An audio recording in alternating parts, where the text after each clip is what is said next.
Tarehe 17 si siku ya kumbukizi ya msiba wa tu wa John Pombe Magufuli, bali ni siku ya kuenzi na kuisha falsafa za mwanachato huyu, na si mwingine ni John Pombe Magufuli. Nilichaguliwa na watu wenye shida ambao shida zao siku zote zimekuwa hazishughulikiwi. Nimeamua kuzishughulikia. Nitakapokuwa nazishughulikia shida za watu wengi, wachache lazima. Ninazungumza haya ndugu zangu kwa uchungu, kwa sababu ninafahamu maisha ya Watanzania wanayoishi. Ninafahamu maisha ya watu wa kawaida wanavyoishi. Mateso ni yao. Hata hawa vijana wa machinga walikuwa hata wakikaa mjini wanafukuzwa. Nimesema hakuna kufukuzwa, mji na wao ni wao. Unamfukuza aende wapi?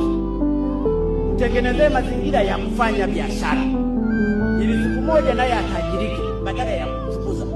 Uchumi haujengwi bila kuwasaidia wajenga uchumi. Tunataka maskini wapungue, wameteseka miaka mingi. Falsafa ya uzalendo, kujituma, uwajibikaji, yani ujasiri na maamuzi ya kusimamia imara kwa maslahi ya taifa.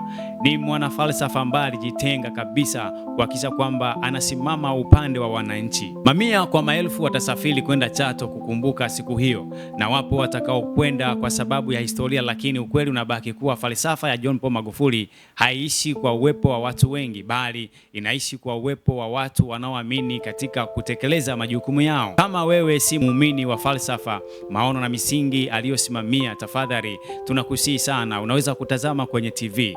Ni siku ambayo watu wengi wanamkumbuka, lakini wanakumbuka kazi zake nyingi ambazo aliwahi kufanya hapa Tanzania. Urithi wa John Pombe Magufuli hauhitaji umati mkubwa sana wa watu, bali unahitaji watu ambao wanafikiri namna ya kuendesha taifa letu la Tanzania na kusimama kwa ajili ya wanyonge. Ni siku muhimu ya kujiuliza kama bado tunaishi katika misingi ya uzalendo, wajibikaji na ujasiri wa kusimamia maslahi ya taifa kama ambavyo yeye alituonesha hapo mwanzo. Kumbukumbu yake haina maana kama hatuenzi kuwa watu wenye dhamira ya kutetea rasilimali za Tanzania, lakini kuheshimu watu wa Tanzania ambao ndio msingi mkubwa wa maendeleo ya taifa letu. Kama kuna watu bado hawajibiki, basi wamkumbuke John Pombe Magufuli. Kama bado wangeendelea kuwa katika nafasi yake hadi leo, wangekuwa wapi?